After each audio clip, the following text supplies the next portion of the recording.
His official job was to wipe the king's butt, but he got a lot of money from there. This is the story of the Groom of the Stool, the man who wiped the king's butt. Yes, you heard that right. Back in the Tudor era of England, starting in the late 1400s, there was a job called the Groom of the Stool. His main duty was to help the king with his bathroom business.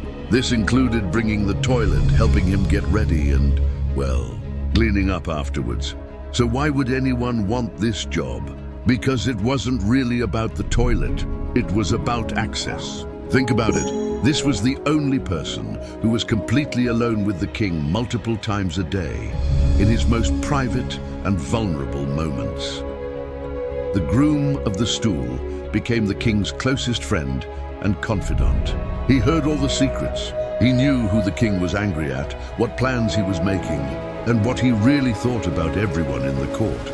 King Henry VIII, who ruled from 1509 to 1547, made this position incredibly powerful.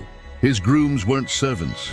They were high-born gentlemen, like Sir William Compton and Sir Henry Norris. These men became unbelievably rich and influential, all because they were trusted with the king's private time. He was the first person the king saw in the morning and the last person he saw at night. He managed the king's private finances and decided who got to speak with him. If you wanted a favor from the king, you had to be friends with his groom.